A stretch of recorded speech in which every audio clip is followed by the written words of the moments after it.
Hello and welcome back to Man v Film. It's time for the watch list for October 2023. As I said, rolling this back to monthly chunks where I talk about films I get in, films I have watched, where the watch pile stands, which is ever increasing. I just cannot seem to get on top of it. I have changed jobs the tail end of October, which has left me exhausted. I'm really struggling to get to films. I'm really struggling to do reviews, edit them, and upload a video. I am treading water at the moment, and yeah, it's not the best situation, but it is what it is, and I'll try and work through that as we continue to move forward into November. Let's run through a bunch of titles that I have gotten this month, October 2023, and see what we've got. So some of these just come in at the tail end, like these two imprint ones. So first up, we have William Friedkin's Bug, which I've seen when it came out, and I don't remember too much about it. I remember liking it, so it'll be interesting to go back to that.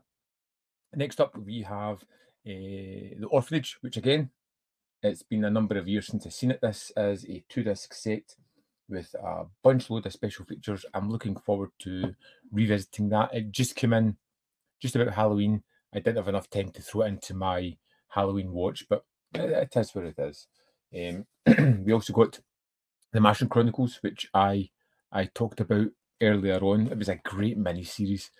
Really enjoyed that one, and particularly how it was put together. Taking all these short stories and putting it through a prism of almost watching Mars be colonized over numbers of years, which was terrific. I also talked about Cross of Iron, which I got from Imprint, which includes a Grindhouse version, which I really loved, and the 4K version. So you've got the best of both worlds. If you want the big, shiny, perfect version, it's there. If you want the kind of scratched up, beat up, one that's not color corrected and just looks a little bit odd in certain places, the Grindhouse version is there, which was terrific as well. One of the sets I think I paid a little bit too much for, but I really wanted was the George Peppard Film Focus set, which again, I haven't gotten to as yet. That's one of the movies that's causing problems. And a gift from my friend Darren, the Sydney Fury set, which I still haven't got to either. But we'll get there at some point. There is a bunch of films that I have watched out of these, most of them. My friend Paige sent me Orca, the Killer Whale. So I kind of love animal attack movies. This is one that I've never seen. Good cast in it, with Richard Harris. And I'm kind of eager to check this one out. I don't know what I'm going to get, but it should be fun. Just in a couple of days ago was Chopper from Second Sight Films, which I will be talking about very soon. I also got King and Country from the Vintage Classics from Studio Canal. Joseph Losey, which always makes great films. And yeah, just finished that one. Terrific film about a soldier who's been charged with desertion, who seemed to have kind of PTSD, and about his sort of lawyer. Well, they're in the trenches defending his decision, or trying to, well, he's been kind of railroaded. It's a really terrific film. I can't wait to talk about that one fully. On to a bunch of Radiance titles, which I've covered. The Dead Mother, which I spoke about in a recent video. Fantastic, dark, bleak, horrific, all kinds of wrong. Definitely worth checking out. Night of the Devils, if you've seen Black Sabbath, this is a feature length of the Verulac story, directed by Giorgio Ferroni, who did Mill of the Stone Woman, which was terrific as well. This was really fun. Next, we have The Horrible Dr. Hitchcock. The Horrible Dr. Hitchcock, which I've still to post a video for this, so hopefully I'll get that up in the next couple of days. I enjoyed this one. There's 2 cuts on it. I've still to watch the second cut, which I will be doing soon enough. The FOMO one, Visible Secret, filmed by Annie Hugh. This one, like I said in my review, it's limited to 2,500 copies. Once it's gone, it's forever gone, never to be reprinted. Really fun. interesting ghost story. Not perfect, but it's a great kind of atmosphere and mood about it. Kind of funny, kind of romantic, great performances. Of course, Messiah of Evil, which I just adored. This was an amazing movie. Really gets by on atmosphere, fits in with Let's Scare Jessica to Death and Dead and Buried. It kind of, I mean, must have influenced those films heavily. It's a great mood piece. Now on to the Vinegar Syndrome stuff. So from Death Crocodile, the one that I've still got to watch is Cat City, which will be next up in my watch list at some point this week. Magic Crystal, which was released from 88 Films as well, but by the time I had ordered this before they announced it, that was mental. Magic Crystal is a bonkers movie, absolute bonkers. It's filled with terrific action set pieces, really great, but it has this childlike story at it as well, with a kid ending up with the magic crystal, which they can have conversations and play little tricks on the adults, and then it'll jump into a crazily fantastic action set piece, and then jump back to this kind of kiddie story, which was really weird, dead interesting though. Next up, we have East End Hustle from Canadian International Pictures. I'm torn on this one. I enjoyed it for what it was, but I expected more. It's about a hooker who has some trouble with her previous pimp, kind of. It's an upper class prostitutes, and she decides to start her own kind of business.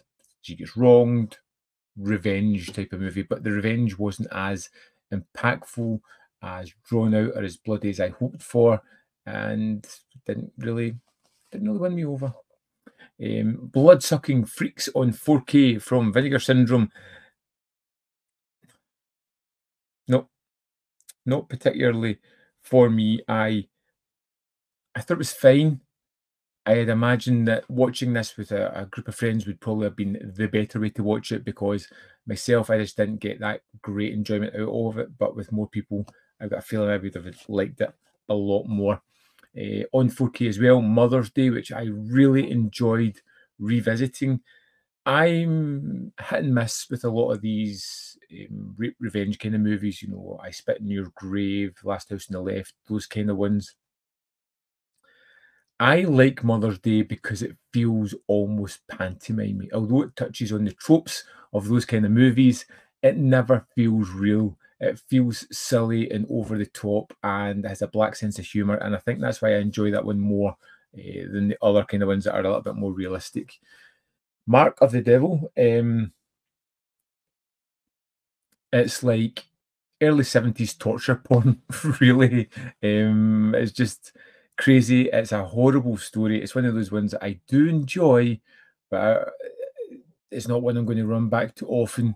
It is kind of dark and bleak. This double pack here, Night of Fear and Inn of the Damned, is from Umbrella. Night of Fear is a little 50-minute short movie, just about a woman traveling, gets stuck and chased by some kind of madman. It's fun. It's not perfect. It's rough around the edges. It's kind of interesting.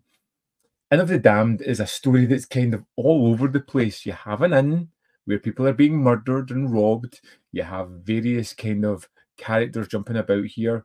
The story feels kind of inconsistent the way it kind of moves about, but I did have fun with it. A little bit overlong. Much to my surprise, and I do mean this a lot. My favorite movie from Vinegar Syndrome this month was Rabid Grannies, which was, look at that. Look at that cover. It's on the back as well. This was a blast.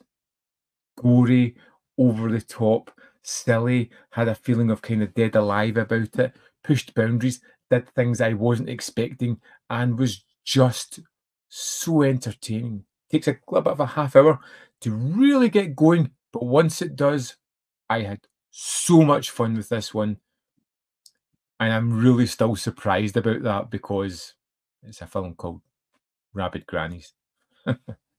So, as always, let's dive into the movies I watched this month, and see how we got on. So here is my letterbox list.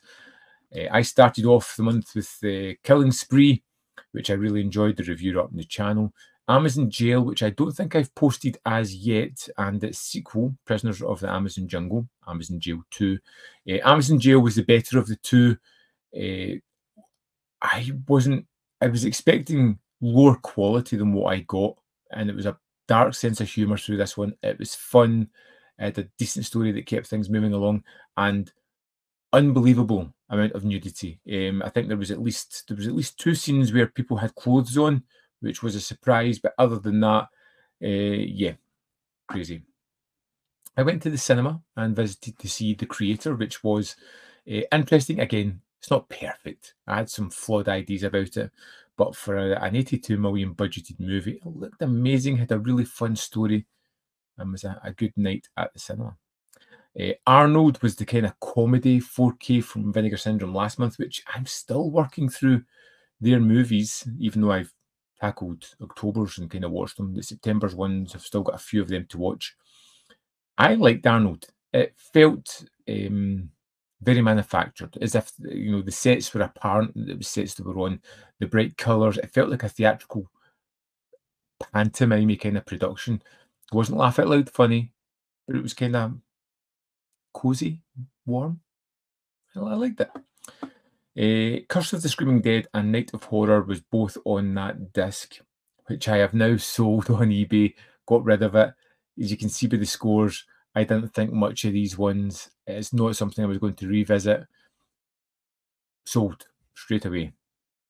I started the Hellraiser box set at the start of October with Hellraiser, which was phenomenal. Absolutely adored that one. From Beijing with Love was a incredibly fun Stephen Chow rip-off of James Bond. I don't know how they got away with half the stuff they got away with. It was a great release. Memento from 101 Films was outstanding. Great package, great interviews, as well as with the producer and the director of the film, which was great. And a terrific transfer. It was from the Black Label range, and I think it was number 32. And number 33 in the Black Label range was Meat Cleaver Massacre. I went from a 5-star movie to a 1-star movie. I did not like Meat Cleaver Massacre at all. There wasn't any meat cleavers in it. There wasn't really a great deal of massacres in it. It was trite, boring, repetitive, uninteresting. I just didn't enjoy it at all.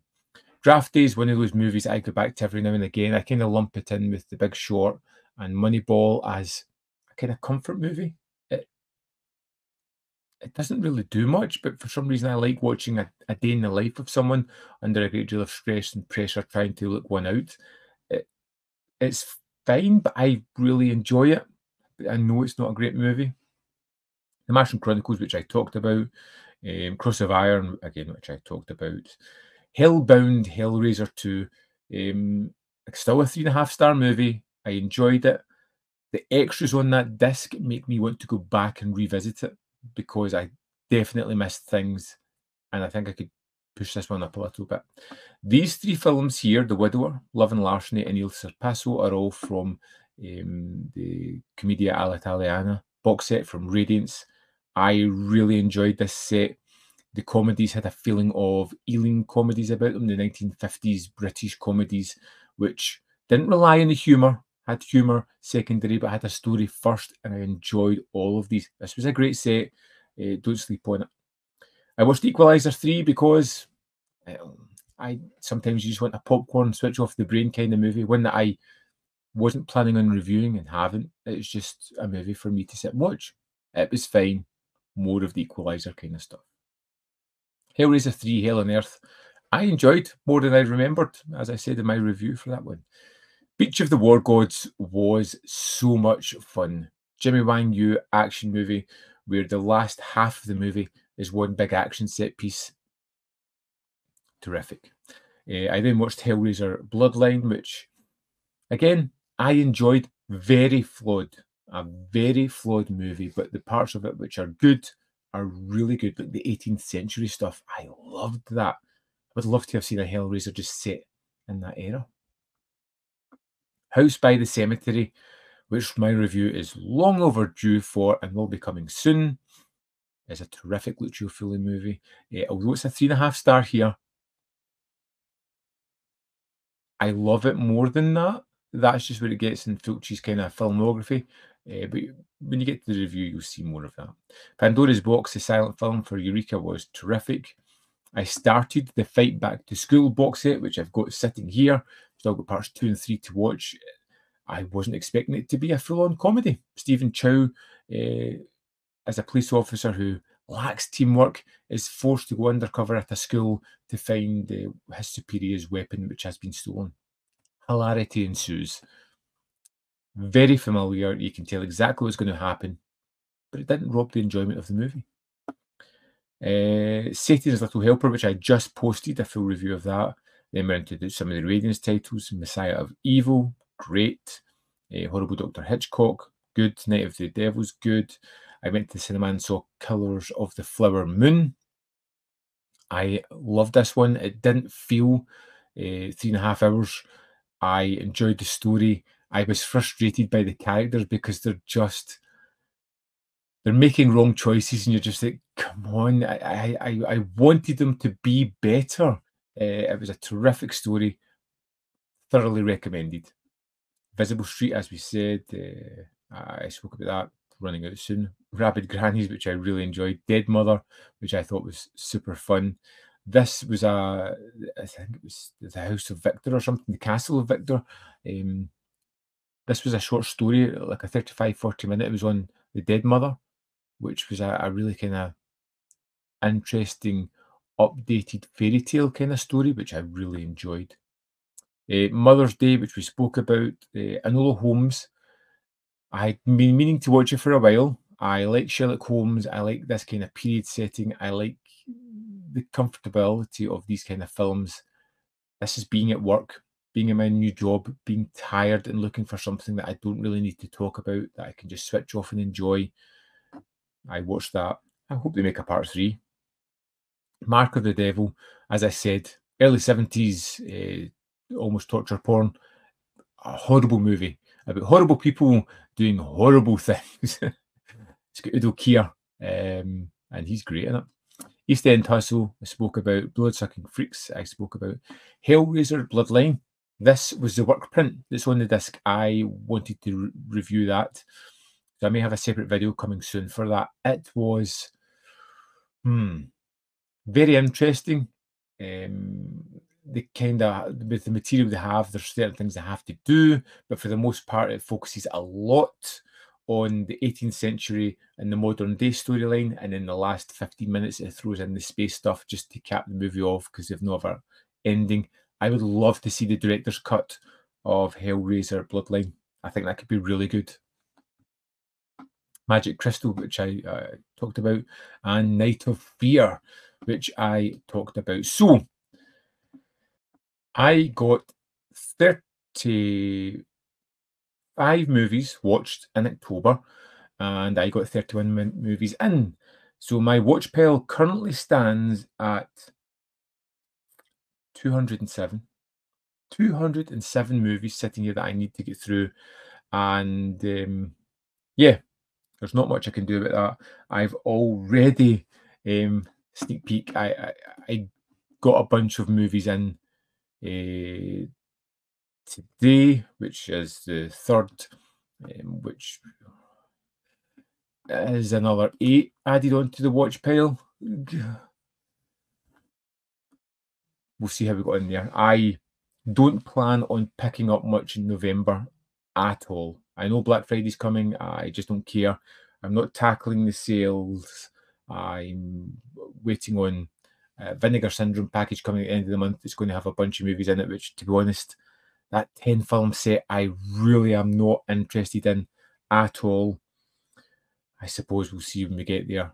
So hopefully I'll be able to get through a lot of my films rather than just kind of screeners and package deals that I end up getting. But that's everything for this month. And I will see you in November when No doubt I have more to talk about. We'll talk about things I've watched, talk about things I've picked up, talk about how I'm feeling in my ever new quest to conquer the watch pile and how my new job is impacting that as I move into the busiest period of the year. I would love to know your thoughts on some of the movies that I watched or picked up that I haven't yet got to. Your thoughts on particularly this one, because I'm going to have to get to this soon. I've got a few ones that I need to get before then. But yeah, let me know your thoughts of any of these films that I've not watched in the comment box below. What do you think of this new format? Once a month watch pile update. It'd be good to know that. And yeah, if you've picked up anything interesting, because I'd like to know, uh, not to encourage me to buy stuff, but just what you've picked up. And also in my new job, I'm unfortunately right next to a physical media store. We'll see how that continues because that could be rather dangerous. Thanks for watching. As always, there is more content up here. You can see more of my stuff. If you haven't already done so, subscribe to the channel so you get these videos popping up on your feed. I would appreciate it. And hit the like button because it helps the channel as well. Thanks for watching, and I'll see you next time.